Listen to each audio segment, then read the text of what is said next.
biyaya na ipinagkaloob niya sa atin araw-araw, minuto-minuto, na yun ay dapat nating pasalamatan sa Allah Subhanahu wa Ta'ala at ipagpuri natin sa Kanya. At inshallah sa araw na ito ay wala po tayong klase dahil at stop yung mukarar muna natin dahil magkakaroon tayo ng review patungkol sa exam natin sa Sabado inshallah, kung matutuloy di kaya pagkaisahan natin na sa Sabado tayo mag-exam. Pangalawa, bago tayo pumasok sa exam sa review, ay meron akong mga mga mahahalagang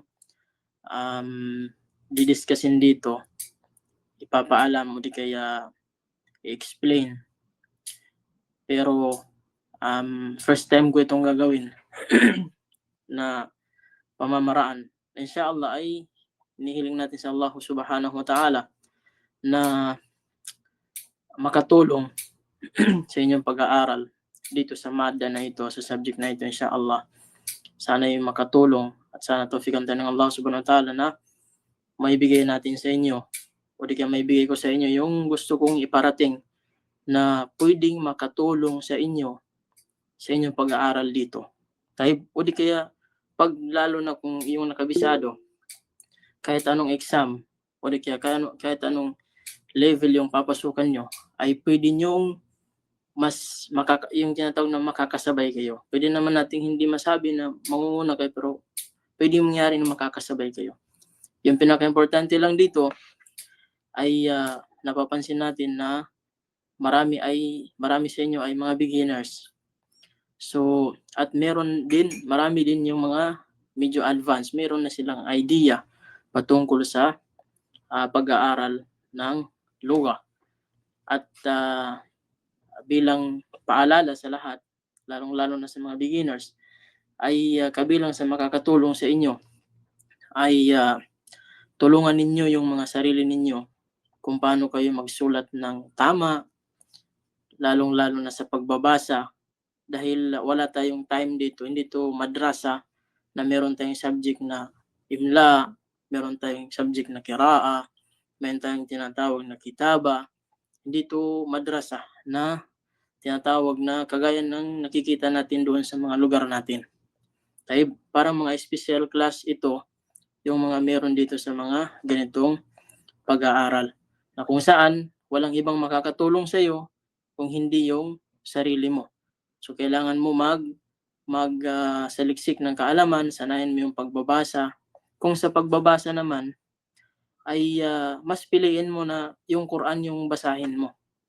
Kung lilingon ka sa mga aklat na gusto mong basahin, para gusto mong maging bihasa ka sa pagbasa, maging mabilis ka sa pagbasa, wala nang pinakamagandang basahin yung Quran na lang. Kung dito sa madda, kung gusto mong bumalik sa madda ng kiraa, huwag ka nang pumunta sa ibang mga aklat. Kasi sa pagbabasa mo sa Quran, yun na yung kiraa. So ngayon, pangalawa, yung sa kitaba, sanayin mong magsulat. Pag may mga aklat dyan, pwede mong gayahin sa pagsusulat, tapos yung gagawin mo ay pwede mong bigyan ng oras, o di kaya yung uurasan mo yung pagsusulat mo. Example, pag nagsusulat ka ng kalahating papel, may sinusulat ka ng kalahating papel, itatry mo siya sa loob ng mga 20 minutes. Pag natapos mo siya ng 20 minutes, pwede mo siyang ulitin na kaya mo siyang kunin ng 10 minutes lang. O di kaya sa pangatlong beses ay sisikapin mo na gawin mo siyang 5 minutes. Hanggang sa darating yung time na kaya mo siyang kunin ng 1 minute lang. Yun yung tinatawag na tadarrud sa pagsusulat. Hindi yung wala kang yung pagsasanay ng pagsusulat ay hindi yung susulat ka na lang ng susulat. Hindi mo alam kung ilang minuto mo sinusulat yun. Kasi kahit ilang ulit mong sulatin yan, kung hindi mo alam kung ilang minuto mo siya nakukuha, parang wala rin siyang tinatawag na pagbabago. Pwede yung makukuha mo lang doon ay yung ganda ng pagsusulat. Pero yung tinatawag sa bilis ng pagsusulat ay pwedeng hindi mo makuha kung hindi mo lalagyan ng oras yung pagsusulat mo yung sa pagsasanay mo sa pagsusulat. Taib. At sa pangkalahatan, ganun po yung dapat ginagawa nyo sa pagtulong nyo sa inyong sarili. Kasi wala kaming time para tulungan kayo dyan. Taib. Taib. So inshallah, ngayon po ay may bibigay ko sa inyo ng mga ma'luma na makakatulong sa inyo sa pag-review at sa pag-review natin inshallah subhanahu wa ta'ala. Unang-una po ay bubuksan muna natin yung screen. Dapat po ay nakatingin kayo sa screen. Dapat nakikita nyo yung screen natin. Taib, para mas intindihan ninyo kung ano yung gagawin natin. Kita nyo ba yung sa screen natin? Lahat ba naka-open kayo ng Taib. Sa lugha Arabiya, meron tayong tinatawag na tatlong uri ng kalima. Yung kalima natin, kagaya ng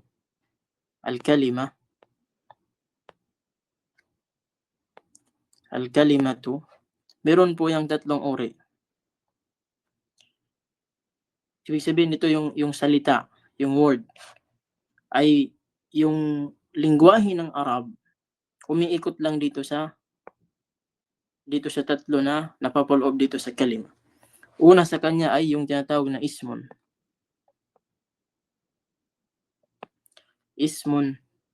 Yung pangalawa naman ay fi'lun. Yung pangatlo naman ay harfun. Ano yung mga example ng ismun? Yung mga nakuha natin kagaya ng, yung example niya ay kagaya ng babun, o di kaya baytun, o di kaya tinatawag na Muhammadun. Ganyan. Yung fi'lun, hindi tayo masyado nakafocus dito sa fi'l. Doon sa mga nakuha natin, hindi pa tayo dumating talaga doon sa punto na kung saan sisirusuhin natin yung tinatawag na fi'l. Nakafocus tayo sa isim. Dito sa isim. Taib. Nakafocus tayo sa isim. Ngayon dito sa fi'l, meron tayong ilan na nakuha. Kagaya ng dhahaba. At saka kharaja. Yung importante dito ay makinig muna kayo. Huwag lang kayo muna magsulat. Kung mayroon gustong magsulat dyan, huwag muna kayo magsulat. Inshallah ay yung natin, yung inshallah ay siguro naka-record naman siguro ito, ay pwede yung balikan kung gusto nyo magsulat. Pero inshallah pwede naman kayo magsulat kung nandun na kayo sa level na kaya nyo magsulat ng pabilisan. Pero kung hindi pa, mas pinakamaganda ay makinig ka na lang muna. Dito naman sa tinatawag na harf, may mga harf tayong nakuha. Kagaya ng doon sa yung mga huruful jar, kagaya ng fi, yung ala, at saka yung ila, at saka yung min, at saka yung lam na nakuha natin. Yung kagaya ng lil mudiri, lil mudarrisi, ganyan. So, yung basa po ng Arabo, yung basa po ng Arabo ay umiikot lang po dito sa tatlo. Yung isim, yung fi'il, at saka yung tinatawag na harf. Hindi na po lalabas dyan. Pag lumabas pa po sa tatlong ito, ay hindi na po yan basa ng Arab. Taib. So ngayon, dahil nakafocus tayo sa isim, meron kayong dapat malaman na yung isim po ay marami po siyang uri. Marami siyang uri. Taib. May mga uri po yung tinatawag na isim. Ngayon, dahil sa isim tayo,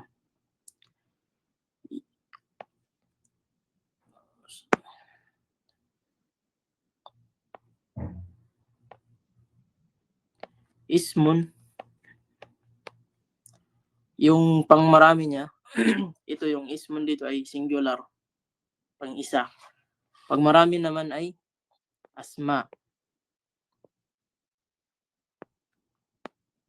Asmaun. O di kaya asmao. Ay, so ganyan. Marami po yung uri nito. Una, yung tinatawag na ismul insan. Ismu al-insan. Ismul insan. Yan yung una. Ismul insan. Ismul insani. Yung ganitong setup ay kagaya ng pag-aralan natin na mudaf na ilahi.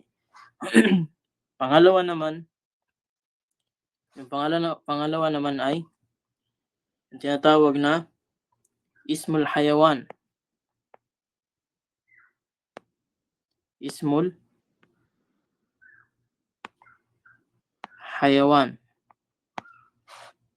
Ismul hayawan. Ismul hayawani. Pangatlo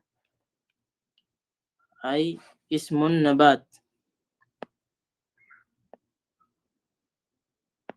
Ismu an-nabat. Pang-apat ay yung tinatawag na ismul jamad.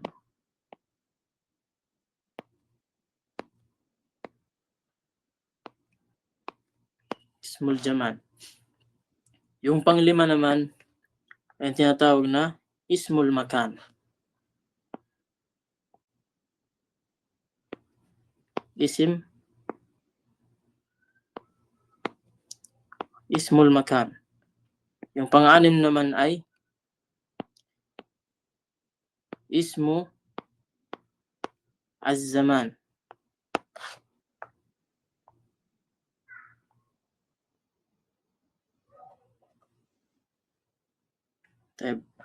Yung pang-pito ay ismul ala.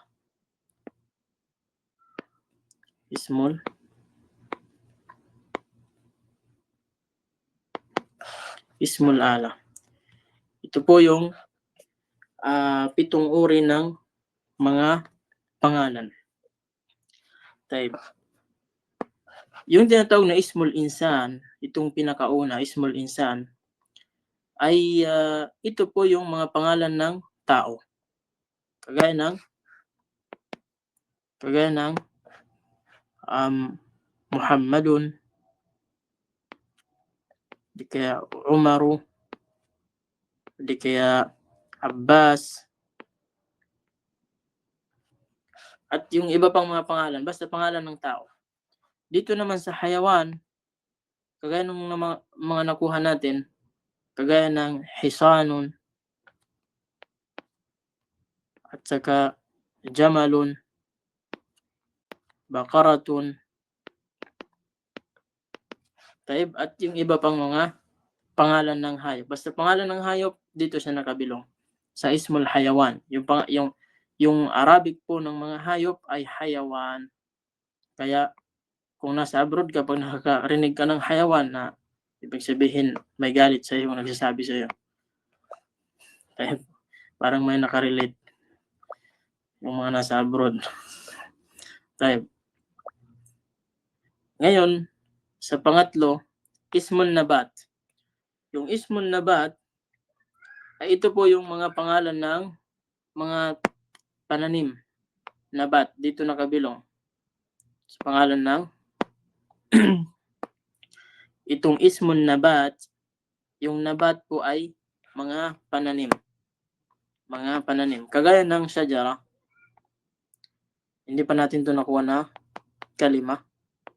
Syajara. Puno. Ito yung puno, tinatawag na puno. At kagaya ng zahra, mga bulaklak. Ito nakuha natin to. Zahra. O di kaya tinatawag na nakhla. Yung nakhla, ito yung puno ng tamar. Puno ng tamar. Yan.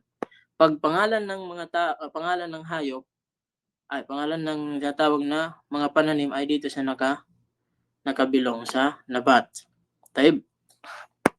Dito naman sa ismul jamad, yung tinatawag pong jamad, ito po yung walang buhay. Kasi yung insan may buhay. Yung hayawan may buhay yan. Yung nabat meron din. May mga yung jamad, ito yung parang tinatawag natin na mga pangalan ng bagay. Yung bagay na walang buhay. Ano yon? Kagaya ng tinatawag na kitabun at saka kursiyun at kalamun, baitun, lahat yan walang mga buhay. Kung malakas yung background mo sa English, lahat ito ay napag-aralan sa English. Yung mga ganito. Kaya mas madali mong maintindihan ito, kaya mong i-separate yung pangalan ng tao, pangalan ng hayop, pangalan ng mga pananim, pangalan ng mga bagay. Lahat yan ay mapapag-aralan sa English, na kung saan ay hindi natin naitikpan. Dito naman sa tinatawag na ismul makan, yan. Dito naman sa ismul makan, ito po yung pangalan ng mga lugar.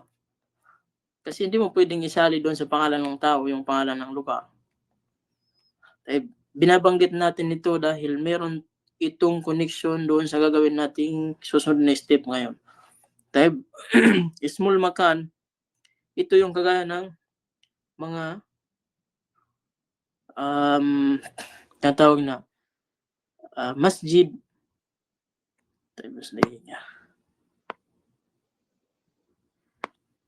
lugar, o di kaya yung mga pangalan ng mga lugar, afwan, kagaya ng napag-aralan natin na Asin, ganyan, at yung tinatawag na Yaban, Yaban, at yung iba pang mga pangalan ng lugar. Yung sa zaman naman ay nakatukoy siya sa tinatawag na panahon. Yung zaman, yung ibig sabihin ng zaman ay yung panahon. Kagaya ng sabah,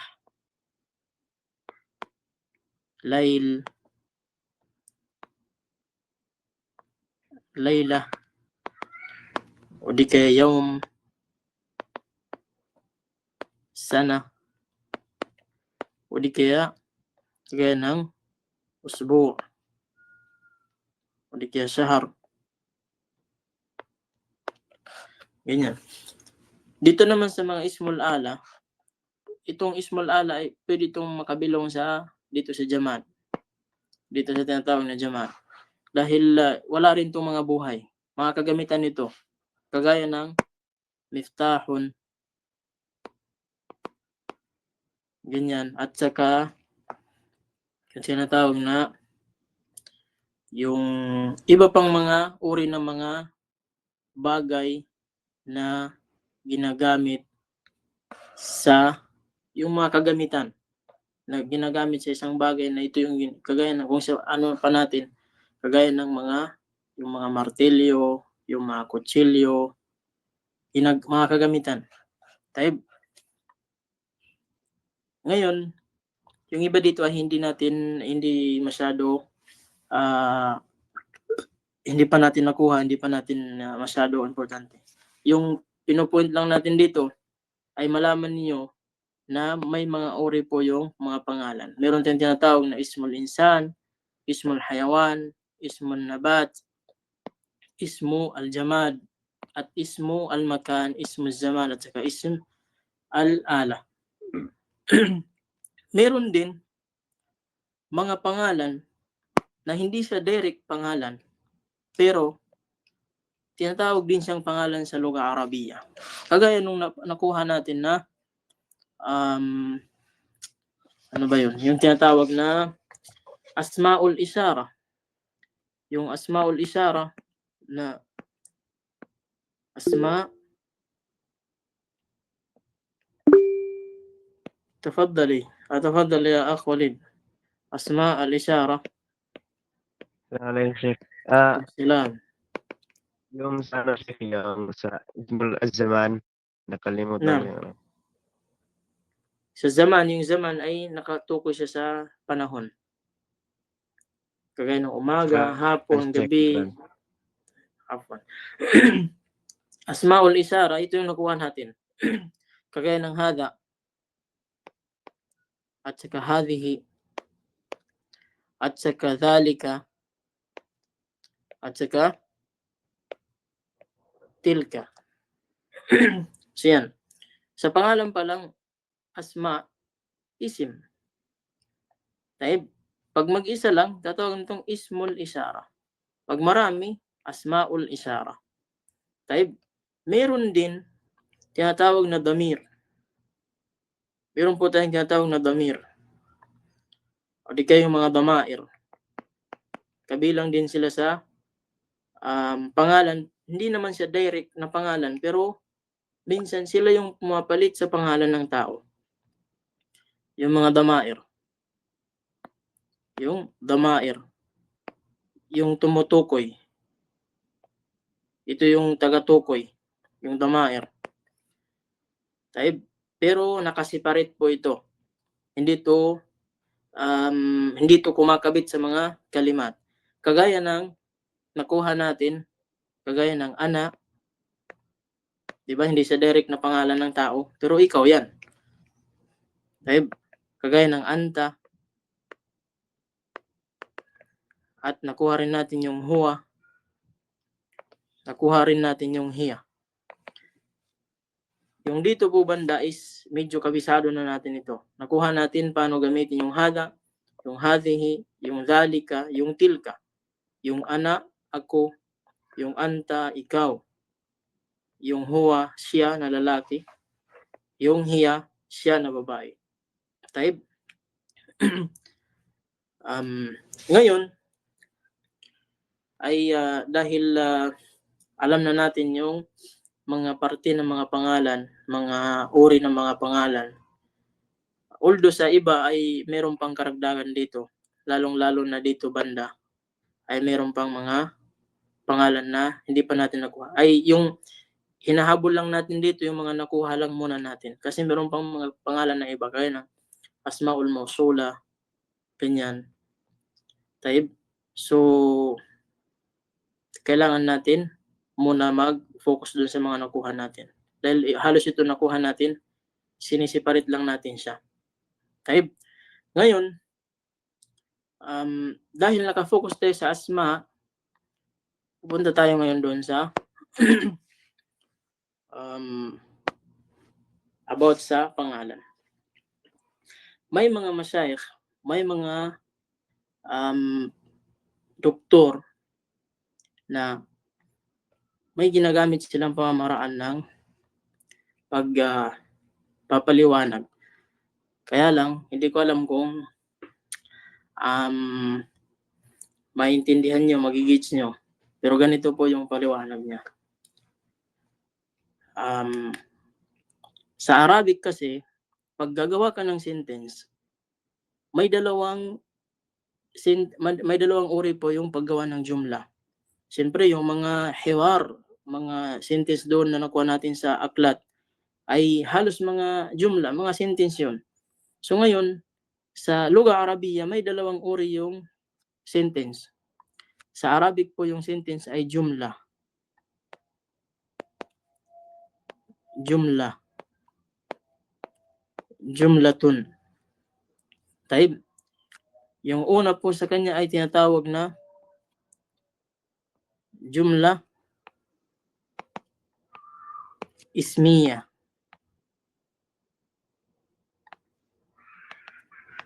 Jumlatun ismiyatun.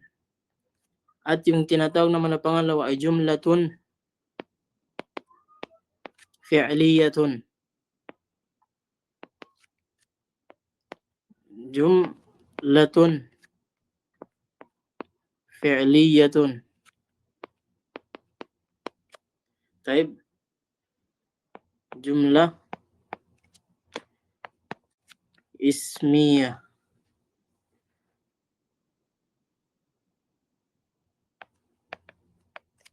Naam. So yan po yung uri ng sentence sa Arabic. May dalawa pong uri. Minsan naman may pangatlo, yung tinatawag na shibuhul jumla. So inshallah, di pa muna tayo papasok doon.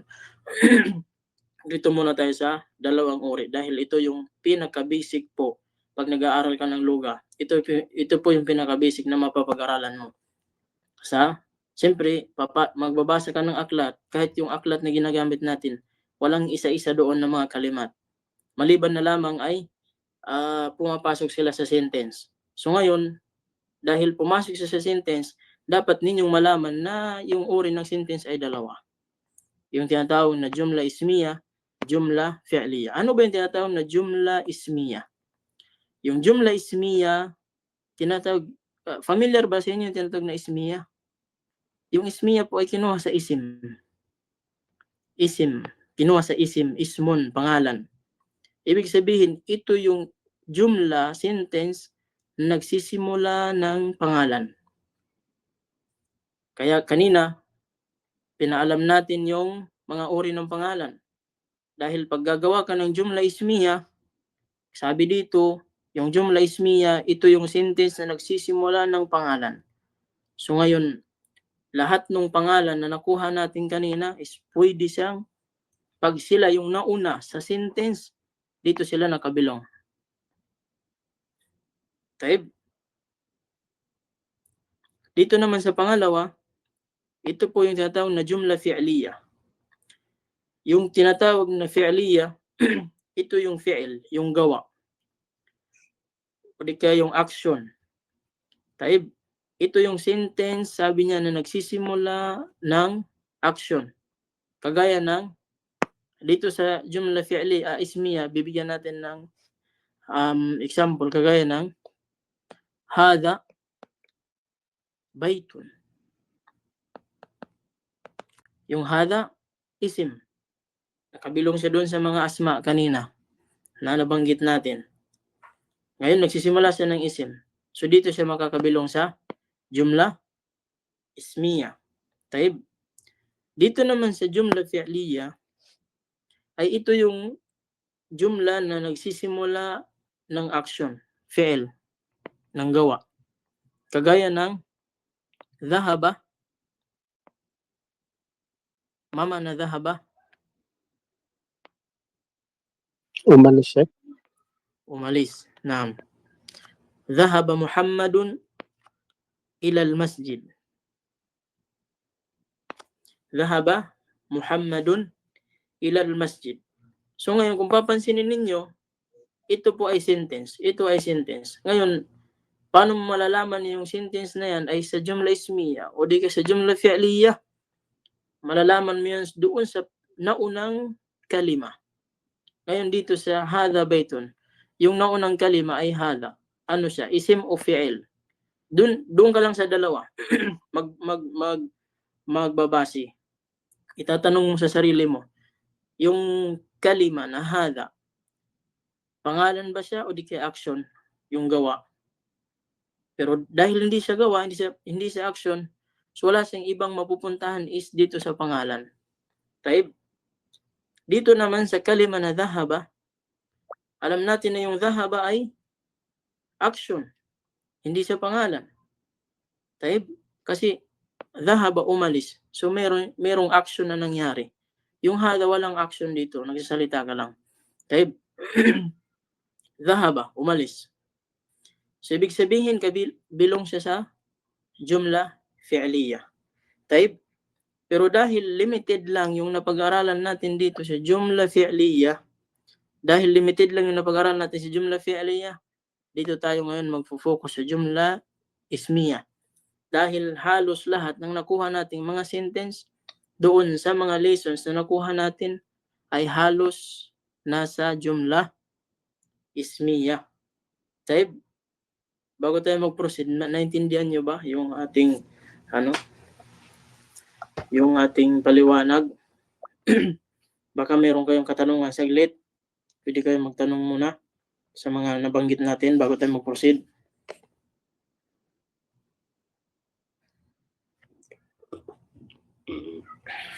Fahim na ya, Sheikh. Tayo. Ngayon, dito naman tayo sa isim.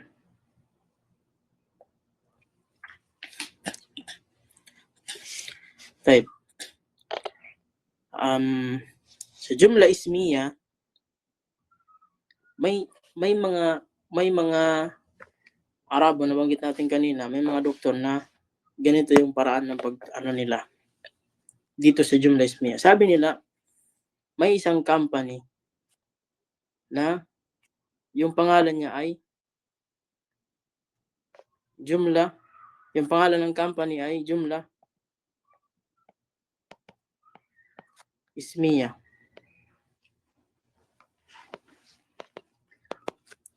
Jumla ismiya. Taib. Ngayon sa company na yan, sa loob ng company na yan ay mayroong mga trabaho dyan. O di kaya may mga kung sa ano pa, may mga department sa loob ng company na yan. Taib. Sa jumla ismiya ay meron siyang dalawang pag pumasok ka dyan, may palagyan natin dalawang kwarto. Taib. Dalawang kwarto, di kaya dalawang department. Yung una po ay tinatawag siyang mubtada. Tinatawag siyang mubtada. Yung pangalawa naman ay tinatawag siyang khabar. Ano yung meron sa tinatawag na mubtada? Yung mubtada, ito po yung parang ito yung bossing. Dito nakalagay yung mga boss. O di kaya dito yung mga nagtatrabaho nakalagay. At yung khabar naman, dito naman binabalita yung trabaho ni mubtada. Taga-balita po yung khabar, kung saan pa taga-media. Yung trabaho nila. Parang media. Taib. So, naintindihan nyo ba? Kasi first time ko itong gamitin yung ganong nila pamamaraan. Parang may isang company na pag pumasok ka sa loob, may dalawang kwarto. Yung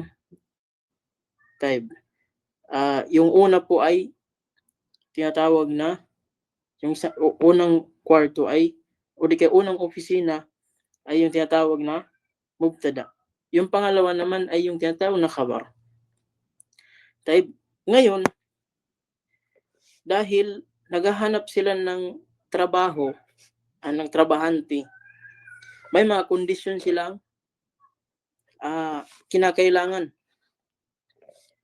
May mga kondisyon po silang kinakailangan na dapat ay ma-comply. Pero yung ibibigay natin dito example, lahat po ng isusulat natin dito ay ayon lang po sa mga nakuha natin. Kaya huwag po muna kayong hindi muna tayo papasok sa iba. Ngayon, base doon sa mga nakuha natin, kabilang sa hinahanap ng mubtada para sa posisyon niya na mubtada, kukunin natin muna si mubtada. Lipat mo natin ito si mubtada. Tapos si khabar, lipat natin dito. Para mabakante yung paglalagyan ng trabaho, yung paglalagyan ng trabahante. Si mubtada, yung hinahanap niya ay pwedeng babae, pwedeng lalaki. O di kaya lahat ng pangalan na nakuha natin ay pwede sa kanya. Tandaan nyo, lahat po ng pangalan, sa number 1, lahat, lagyan na lang natin ng all. Lahat po ng pangalan na nakuha natin dito po, ay pwede sa kanyang mag-apply ng trabaho. Pwedeng mag-apply sa kanya ng trabaho. Taib, nagits nyo ba? Pwedeng pumasok sa kanya si tinatawag na pangalan ng tao, Muhammad. Si Muhammad, pwede. Pwede rin pumasok sa kanya yung pangalan ng hayop, kagaya ng Hisanun. Taib, pwede rin pumasok sa kanya yung tinatawag na pangalan ng mga nabat, mga pananim, kagaya ng Zahra, yung bulaklak. Taib, pwede rin pumasok sa kanya yung pangalan ng mga walang buhay. Yung tinatawag na, ano ba yan? Al-Jamad, kagaya ng kitab.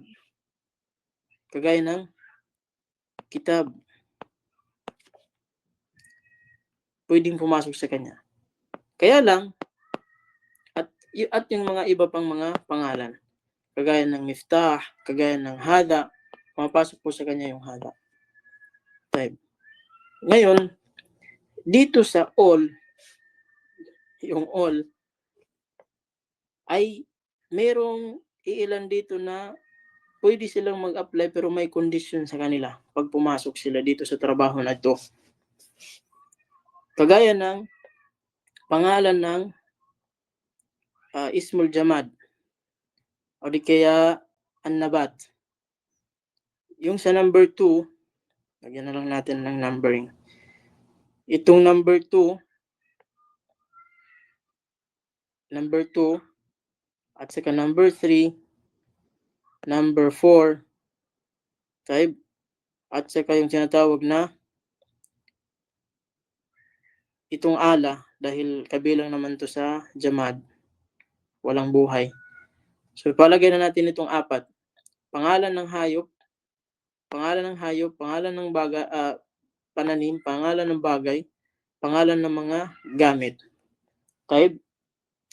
So ngayon, yung 4 na ito, may condition po na dapat nilang makuha muna bago sila pumasok dito. Type. Unang kondisyon nung 3 doon, yung number 2, number 3, number 4, at saka yung number 7, yung kailangan nilang kondisyon na dapat may ilagay nila ay dapat po ay magsisimula sila ng alif at saka lam. Pangalawa, dapat mag-isa lang po yung dhamma. Taib, mag-isa lang po yung dhamma para makapasok sila dito sa trabaho o kaya posisyon ng mubtada. Pag hindi nila yung 4 na ito, pag hindi nila sinuot yung uniforming ito, hindi sila makakapasok dito. Nagigits niyo ba? Paano ba yun? Kagaya po ng pangalan ng mga hayop. Hindi ka pwede dito na magsasabi ka lang na Hisanun. Kundi sasabihin mo Al-Hisanu. Taib, Al-Hisanu. Hindi pwedeng hindi mo lagyan ng tinatawag na alif at saka lam. At saka sa dulo, dapat isa lang yung dhamma. Taib. So, ganyan. Okay. Yan po yung unang trabaho. Tingnan natin sa mga pangalan. Kasi yung mga hada, ay itong ismul insan, ay kung ano po yung original na pangalan ng tao, ganun lang po yung ano. Hindi na pwedeng lagyan ng alif walam, yung Muhammad, wala kang makita al-Muhammadu, al-Umaru, al-Abbasu. Taib. Maliban na lamang kung yun yung pangalan nila. Taib. Dito naman sa Ismul Makan, itong tinatawag na masjid dito kabilang dito. Yung kagaya ng pangalan ng Sin, Al-Yaban, ganyan na po yung pagkasulat niyan. Hindi mo na pwedeng kulangan ng alif at saka lam. Taib, Al-Philippine, as-Saudiyya. Taib. Dito naman sa tinatawag na ismu zaman, minsan nalalagyan sila ng tinatawag na alif at saka lam. Nalalagyan sila ng alif at saka lam, pero insyaallah ito ay malalim yung usapin dito sa dalawang ito. Malalim yung usapin sa dalawang ito. So yung priority natin ngayon, itong 1, 2, 3, 4, at saka yung ismu alay, kabilang naman to dito sa 4. Tapos yung asmaul isyara at saka yung damair na nakuha natin. Taib. Itong asmaul isyara, wala ka nang iibahin dito. Automatic pwede siyang pumasok sa mubtada. Tapos, yung damair, automatic pwede na silang pumasok doon sa mubtada. Wala nang babaguhin sa kanila. Wala nang kung saan pa, walang ID na dapat isuot o di ka uniform na dapat isuot. Yung kailangan lang magsuot ng uniform, yung hayawan, yung nabat, at saka yung jaman. Taib? Naintindihan ba? Ngayon dito sa khabar. Sa khabar. Yung khabar, yung mubtada po, ito yung kung saan pa, ito yung panimula. Tapos, ito yung khabar, ito yung nagkikwento sa kanya. Nagkikwento sa kanya. Sa khabar, ay meron siyang tatlong uri ng tinatawag na khabar. Kaso, doon lang tayo sa mga nakuha natin. Taib. Yung unang uri sa kanya ay papangalanan lang natin mamaya. Taib. Tapos yung pangalawang uri papangalanan din natin mamaya. Lalagyan natin konti.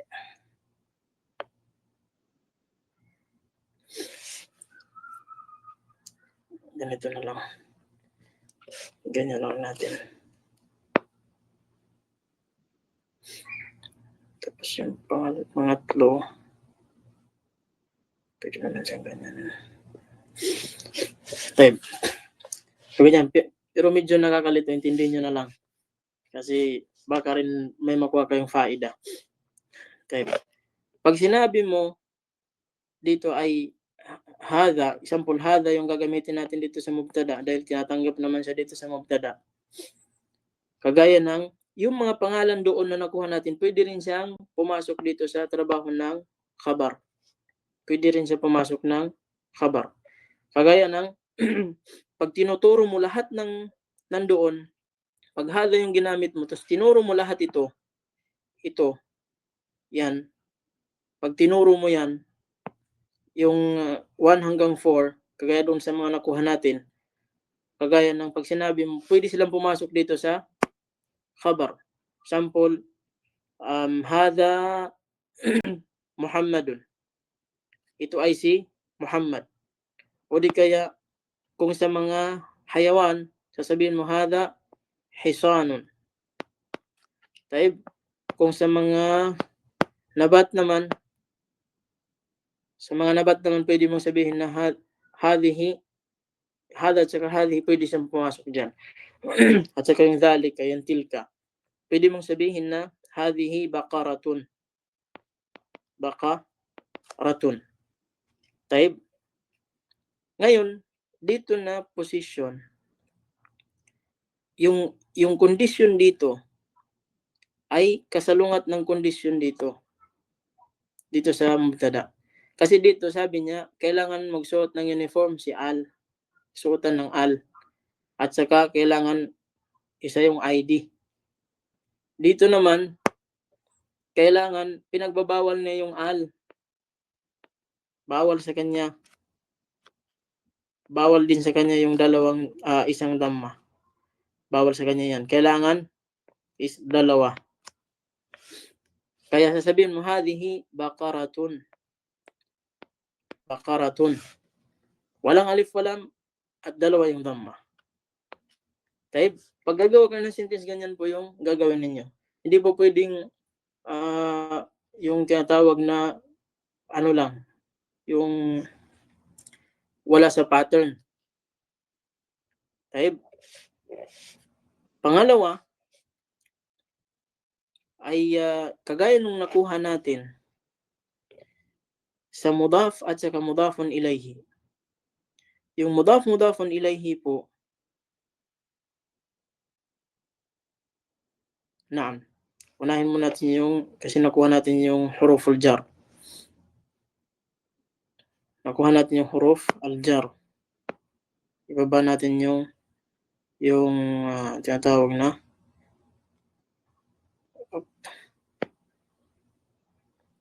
ibaba natin itong condition.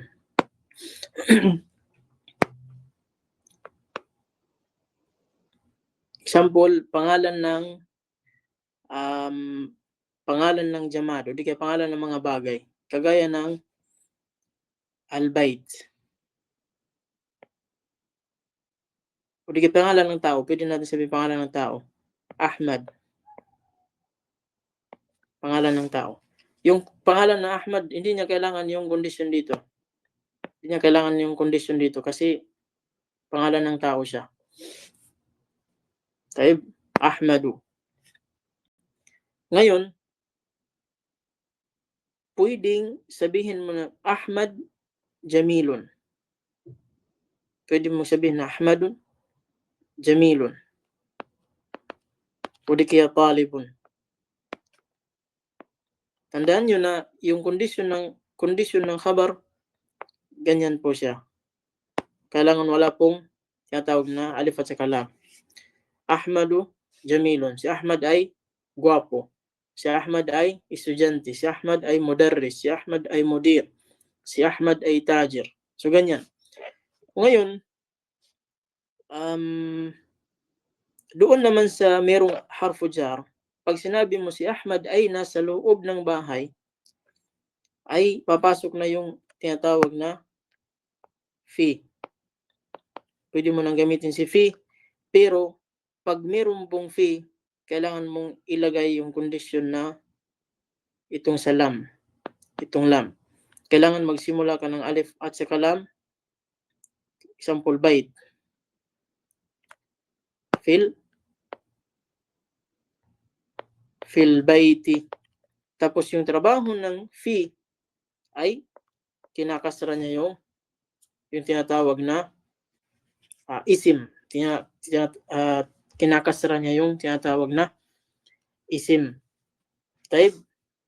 So, ganyan po yung sistema ng paggawa ng sentence. Yung pinaka-purpose dito ay malaman ninyo na pagdating sa jumla ismiya ay mayroon tayong tinatawag na mubtada.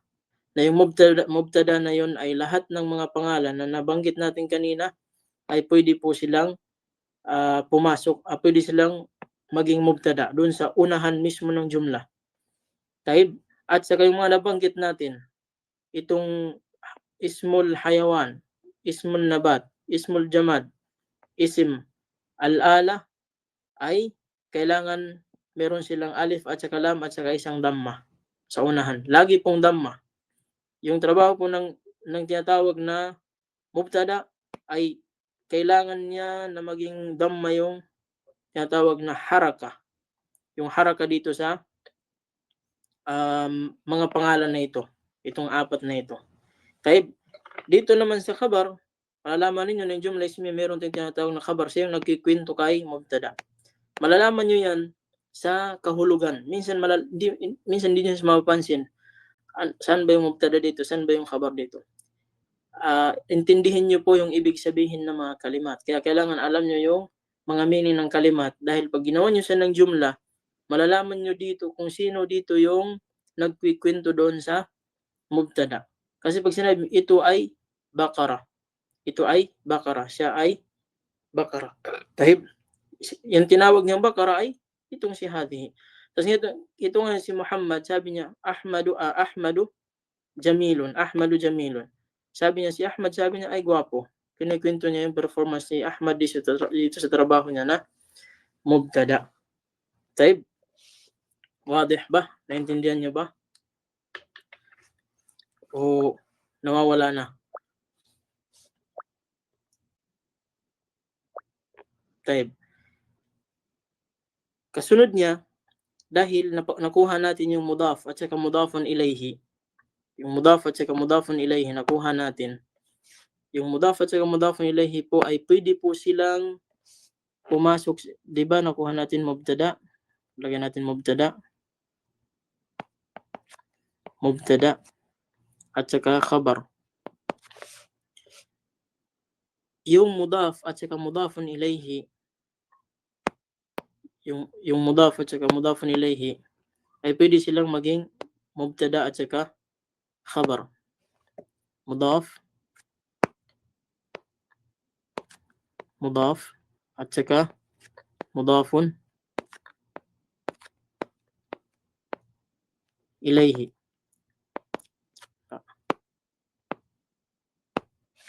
Taib. Ito yung title niya. Pumapasok siya sa mubtada, pumapasok din siya sa khabar. Paano yun? Pag sinabi mo sa mubtada, sayaratu, o di kaya baytu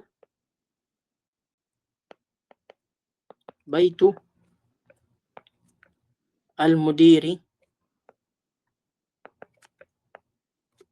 yan, mubtada yan. Yung dalawang yan, mubtada. Tapos ngayon, sa khabar, bibigyan mo ng balita yung baytul mudiri. Anong meron sa bayt ng mudir? So, sasabihin mo na, baytul mudiri, jadidun. Ganun pa rin yung kondisyon ng tinatawag na khabar, kailangan ay walang alif walam. Kailangan walang alif walam yung itong khabar. Itong khabar na ito. Kailangan walang alif walam. Kailangan ay dalawang dhamma. Taib. Pwede rin mangyari na itong tinatawag na mudaf ilayhi na ito ay pwede siya dito sa khabar. Paano?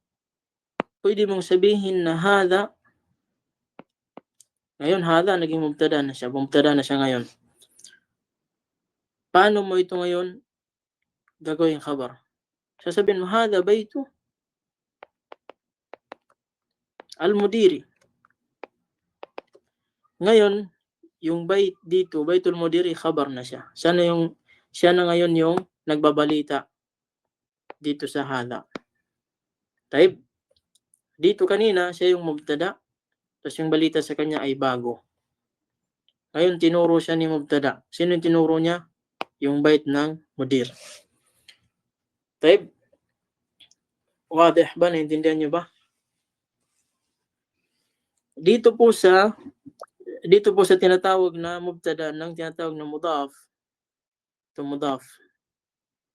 Dito po ay yung pattern po ng mudaf, dahil sinabi natin kanina yung mubtada, kailangan niya ng alif at saka lam sa simula at saka isang dhamma. Dito po pag ganitong situation ng mudaf, wala pong maiiba sa kanya. Maliban na lamang yung mag-isang kondisyon ng mubtada yung makukuha niya dito. Yung dhamma lang. Pero yung alif walam, hindi po pwede dahil package deal na po yung ano nito, fix na po yung setup niya. Yung kaya na lang ipasuot dito, yung tinatawag nating ID, yung dhamma na lang. Hindi na pwedeng bigyan ng uniform na magsuot ng alif at saka lam. Taib? Sino po yung may katanungan? Baka may mga tanong kayo, di kaya nalilituhan kayo. Inshallah, sana may nakuha kayo sa paliwanag natin na ito. At ipagpahuman ninyo dahil first time po itong ginawa, yung ganitong pagpapaliwanag. Tafadhali ya ukhti Khadija.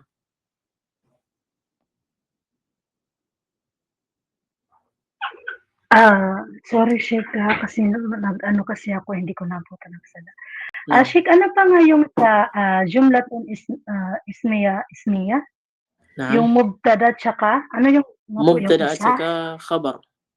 Ito po yung mubtada at saka khabar. Mubtada at saka khabar.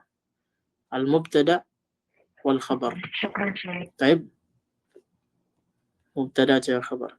Naalala niyo po ba yung tawag natin na nakira at saka ma'rifa? O di kaya ma'rifa at saka nakira. Sino nakakaalala ng ma'rifa at saka nakira? Sinong nakakaalala sa inyo? Faddal. Assalamualaikum, Sheikh. Try lang, Sheikh. Ang nakira po, Sheikh, hindi siya sigurado. Yung ano nga siya, Sheikh? Ma'rifa. Yung marifa po yun ay sigurado siya, means tukoy po siya, Sheikh. Tukoy. Taib. Kung sa ano pa, kagaya nung isang paliwanag natin, yun ay sa kahulugan. Pero sa itsura niya, yung nakira ay wala siyang alif at saka lam. Yung ma'rifa, meron siyang alif at saka lam. Di ba? Nabanggit natin yun. Na yun ang pinaka kondisyon ng khabar, kailangan nakira. Bawal sa kanya, hindi mo matatawag na khabar pag nakakita ka ng alif at saka lam. Kalimutan mo na si khabar. Maliban na lamang kung mudafun ilayhi. Kasi hindi talaga siya pwede lagyan ng alif at saka lam. Kagaya ng nabanggit natin dito. Yung kagaya ng Baitul Mudiri. Ito po, kahit saan mapunta, mamubtada man siya, makabar, ganyan talagang hitsura niyan. Kailangan walang alif walam yung una, yung pangalawa meron. Yung una, walang alif walam, yung pangalawa meron. Yan po yung tabi'a o nature ng mudafun ilayhi. Mapunta man sila sa mubtada o di kaya sa khabar, ganyan po yung itsura nila.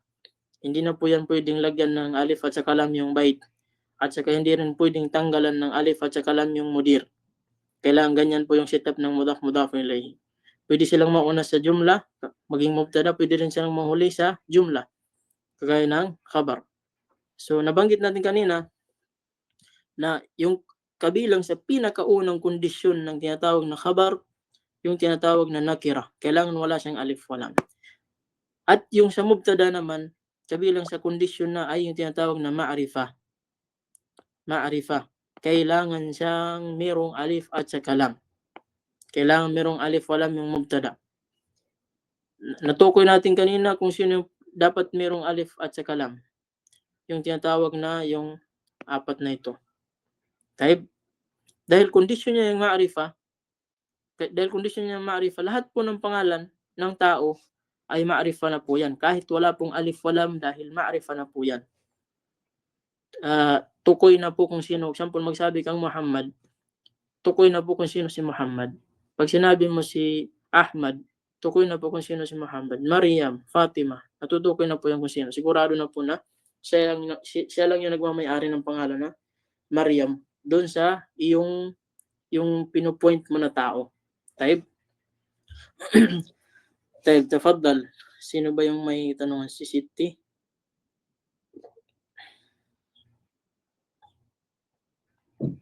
Wala po, Sheikh, na-explain mo na ulit, naintindihan ko na po. Kasi yung khabar po kanina gusto kong itanong na nakira po siya, hindi na po talaga siya malalagyan ng alif lam. So, na-explain nyo na po. Yan po, nakuha ko na po. Okay po. Pero pag meron po siyang fi, ay ganito din yung setup niya. Wala na pong kailangan yung alif walam dito sa khabar. Kasi pag meron na siyang fi. Pero pag wala pong fi, kagaya ng Bakara, Jamilun, mag-isa lang na kailangan wala po siyang alif at saka lam. Ito lang yung fi, o di kaya yung kasamahan ng fi, yung ala, yung tinatawag na ila, min. So yun po ay kailangan ay may alif walam yung susunod na kalima sa kanya. Kagaya din doon sa mudaf at saka mudafun ilayhi. Naintindihan nyo ba? Inshallah, sana naintindihan ng nakakarami. Fahim na ya, Sheikh. So, yun ang nakuha natin sa araw na ito. Saan ba yan? Parang nawala.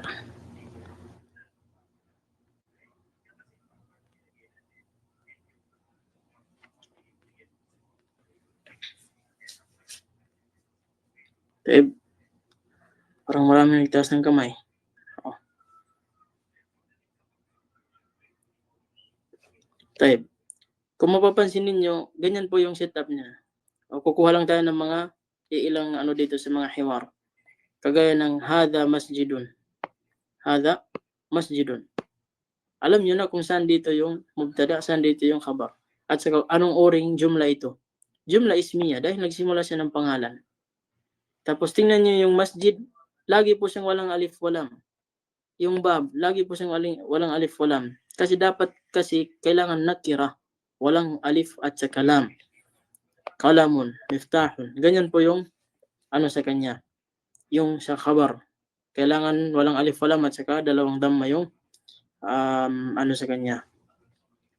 Yung haraka. Taib. Halos lahat po nung nakuha natin ganun. Wala. Kung sa pag-review, mas pinakamagandang i-review nyo yung mga kalimat na lang. I-memorize nyo talaga yung mga kalimat. Kasi yun lang yung magagamit nyo doon sa pamamaraan na ginawa natin kanina. Yun lang yung magkukuha nyo. Kahit anong klaseng exam, pwede nyo, kung magkakaroon tayo ng exam, ay kaya nyo nang sumagot base doon sa pamamaraan na pag-aralan natin. Taib. Tingnan nyo dito sa pangalawang hiwar. Pag sinabi mo, hada masjidun, ganun, wala nang ibang pamamaraan na makikita mo. Hada masjidun, hada tajirun, hada kalbun. Kasi yung alif na-explain natin yan. Parang expression lang yan sa pagtatanong. Hada kittun, hada himarun. Taib. So, kagaya nito, yung dhalika naman yung ginamit. Dhalika najmun. Yung dhalika, yan yung mubtada. Yung najmun, yan yung khabar. Kasi sabi natin, yung asma'ul isyara is pwede silang maging mubtada. Taib, pwede silang maging mubtada. Hada hisanun, wa dhalika himarun. Dhalika sarirun. Dito naman sa dars thalith. Dito. Tingnan nyo, tinuturo dito paano maglagay ng alif walam sa lesson na ito. Tingnan nyo, dito na yung ano natin kanina sa mubtada sa khabar. Pag gumawa ka ng khabar na pangalan ng mga bagay, kagaya ng kalam, pangalan ng jamad, ismul jamad, pangalan ng mga bagay, kalam, kailangan mo talaga siyang lagyan ng alif at saka lam. Tapos mag-isa lang yung damma. Ito, kompleto na po yung sentence na ito. Tinatawag na jumla mufida. Jumla mufida. Yung complete na sentence. Dahil mufid na siya. Na naiintindihan na siya, meron na siyang faida. Nagigets mo na siya. Hindi mo na kailangan ng kadugtong na iba. Sapat na sa kanya yon. Maliban lang kung gusto mo pang dugtungan, pwede. Pero kung hanggang diyan ka lang ay wala na pong problema. Taib. Al-babu maftuhan. Ito na yung totoong ano ng mubtada at saka khabar. Taib. Halos lahat ganyan na. Al-maktabu maksurun. Al-maktabu maksurun. Al-qamisu wasikhun.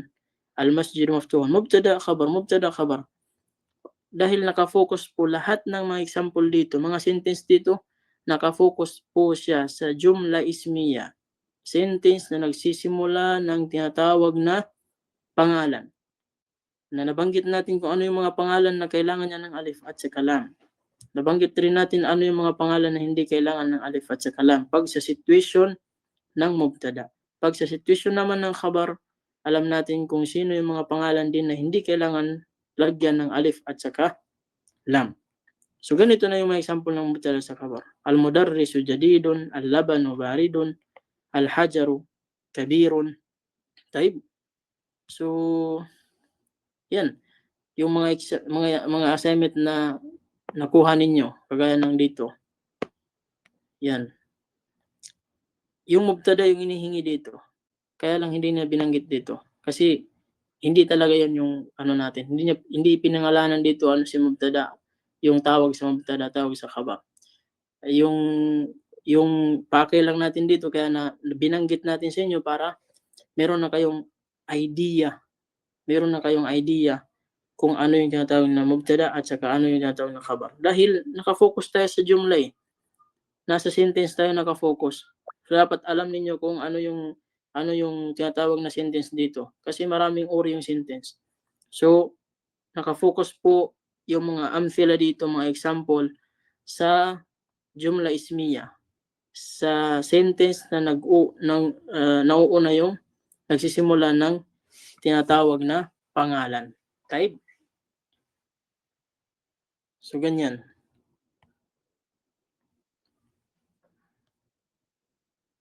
Halos lahat ay nakuha na. Ganito rin sa yung tinatawag na huruful jar. Dito sa huruful jar. Sa huruful jar, kagaya ng dito. Huwa fil ghurfati. Yung huwa dito mubtada. Kasi siya yung pumalit kay Muhammad. Parang sinabi mo Muhammadun fil ghurfa. Na yung fil ghurfa dito, ito yung khabar niya. Ito yung tinatawag na khabar niya. So yung jumla na ito, jumla ismiya, wala nang ibang pupuntahan yan. Jumla ismiya, sentence na nagsisimula ng pangalan. Taib. Yung huwa, kabilang to sa damir, yung binanggit natin kanina, yung mga damair. Yung damair, yung ana, anta, huwa, at saka hiya. Yan lang yung nilalaman dito. Yung min at saka ila. Ahmadu minal bayt. Ahmadu ila al-masjid. Parang sinabi mo na dhahaba Muhammadun ila al-masjid. Aw dhahaba Muhammadun kharaja Muhammadun minal bayt ila al-masjid. Taib. Yung iba dito mga katanungan lang. Yung pagtatanong minsan nagsisimulan ng min, nagsisimulan ng man, nagsisimula ng aina. Pag nakakita ka ng jumla na merong aina, nakita ka ng man, at sa kama, na halos lahat yan ay mga katanungan. Na paano mo siya sasagutin? Sa pamamaraan ng jumla ismiya. Sa pamamaraan ng jumla ismiya na meron siyang mubtada, meron siyang khabar. Pag sinabi siya min aina anta, pag sinabi siya min aina anta, sasabihin mo, ana minal yaban. Yung ana dito ay siya yung mubtada. Ano yung balita sa iyo bilang ana? Minal yaban. Yan yung khabar, minal yaban. Nagmula ng Japan. Nagmula sa Japan. Taib.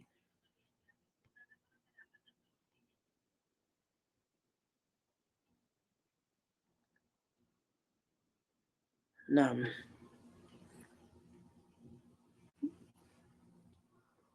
Ganon din dito. Tingnan nyo yung tinatawag na dito pumapasok yung tinatawag na mudaf at saka mudafun ilayhi, yung napag-aralan natin. Kagaya ng akitabu Muhammadin. Akitabu Muhammadin. Kitabu Muhammadin. Ito po yung mubtada. Yung alif po dito, wala po siyang kinalaman sa pagka-mubtada. Kasi parang expression lang siya. Parang expression lang po siya. Kitabu Muhammadin siya yung mubtada. Hada, yung hada dito, ay inshallah mayroon siyang tawag sa yung tinatawag na mauqi' sa jumla. Tinatawag rin ito ng khabar, pero wag muna kayong pumasok sa usapin na yan. Pero yung situation niya, kung tatanungin niyo ay khabar po siya. Meron siyang sariling pamamaraan. Type. Kagaya ng hada kitabun. Hada kitabun. Nagkabaliktad lang po yung kitabu hada, kitabu Muhammadin hada, dahil ginawan siya ng tanong. Pero pag sinagot mo siya, nagiging normal na yung daloy nila. Nauuna na si hada at saka sumusunod naman yung khabar. Taib. Kitabu ayna kitabu Muhammadin. Naam, ayna daftaru Ammarin. Pag sinagot siya, kagaya ng huwa alal maktabi. Yung huwa dito siya yung mubtada. Alal maktabi siya yung tinatawag ng khabar. Itong hunaka ay ziyada lang yan. Karagdagan lang na paliwanag. Pero kahit wala yan, ay sapat na po yung sentence na sasabihin mo, huwa alal maktabi. Kahit wala po yung hunaka, tama po yung jumla. Hindi po makaka-apekto sa kanya. Kung hindi, ay makakadagdag lang po ng kagandahan ng kahulugan pag mayroong kalima na hunaka kung kinakailangan. Taib. So, lahat naman ito ay maliwanag inshallah. Wala naman kayong iisipin dito. Importante lang dito ay mag-study lang. Ito ay sa mudaf ilayhi rin, yung sa Dars Sadis. At saka sa ano ba yan? Dars Sabi. Kadalasan din mayroon siyang mudaf ilayhi. Yung sa Dars Sabi, nabanggit rin natin yung mga pangalan ng mga posisyon. Diba? Doon sa mga pangalan kanina, hindi natin binanggit doon. Kasi meron po siyang sariling bab. Meron siyang sariling bab. Kagaya ng sinabi natin dati na yung mga pangalan ng mga trabaho, kagaya ng mudarris, kung gagawin mo siyang panglalaki, sasabihin mo lang mudarrisun. Pag tatawagin mo naman siya na pangbabae, mudarrisatun, dadagdagan mo lang ng ta'al marbuta. Dadagdagan mo lang ng ta'al marbuta. At pag yung ano naman, yung iba, kagaya ng tabibon, pag gusto mong gawing pangbabae, lalagyan mo lang ng ta'al marbuta. Yun ay yung sa mga posisyon ng mga pangalan. Taib, mga posisyon po ng, di kaya mga trabaho ng mga tao. Mga trabaho, mga posisyon. Kung gagawin mong panlalaki, kukunin mo lang yung ta'al marbuta. Kung gagawin mo namang pambabae, ay gagawin mo siyang, lalagyan mo siya ng ta'al marbuta. Tayo, pwede siya maging mubtada, pwede siya maging khabar. Pwede siya maging mubtada, pwede siya maging khabar. Kagaya ng sasabihin mo na, hadhihi tabibatun. Yung tabibatun na khabar. Pwede kaya tilka Fatimatun. Yung tilka na mubtada, yung Fatima na khabar. Tilka Fatimatu. Hadhihi tabibatun wa tilka mumarridatun. Taib.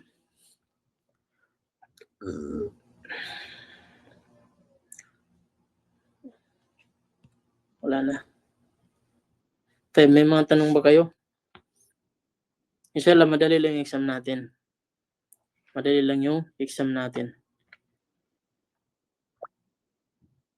Yung exam natin ay meron tayong sa Google Form tayo mag-exam. Inshallah. Tapos mag-aano tayo ng yung exam natin ay yung may part doon na sah at sa khata, yung natong na true or false, o di kaya yung natong na al-ikhtiyar min al-mutaaddid, yung multiple choice meron din. At saka pwede ring mangyari na magbibigay ako ng larawan tapos isusulat mo yung kanyang Arabic. Magsusulat kayo. Taib. So ganun po yung mga pamamaraan natin inshallah. Kaya importante po yung mga kalimat na na-memorize ninyo. Importante po yung mga kalimat na dapat ma-memorize ninyo dahil yun po yung makakatulong sa inyo para gumawa ng mga sentence, ganyan, o mintindi ng mga sentence. Dahil wala na pong ibang mga kalimat na dapat ninyo pagtuunan ng pansin para sa pang-araw-araw, di kaya sa basic na pagsasalita ng Arabic, pag-intindi sa Arabic, ay doon na po sa mga kalimat na mga nakuha natin. Doon na po sa mga kalimat na mga nakuha natin. Taib, patungkol naman sa oras, inshallah subhanahu wa ta'ala, ay siguro yung exam natin nasa mga 30 items. At saka, kaya ba ng 30 minutes? Every sual 1 minute? O gagawin natin 20 minutes lang? 30 items, 20 minutes. Kaya? 30. 30? Isang sual, 1 minuto. So yung exam natin ay Maglo-loading pa. Tayo, yung exam natin ay pwede mangyari sa Sabado. Para sa akin, yung exam natin sa Sabado. Hindi ko alam sa ibang mga ikhwan natin. May mga nagsabi na sa ibang araw. Ano ba yung sa tingin ninyo?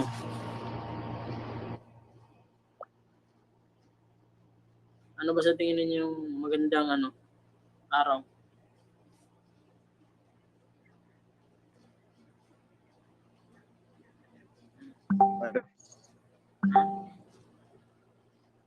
Ano ba yun?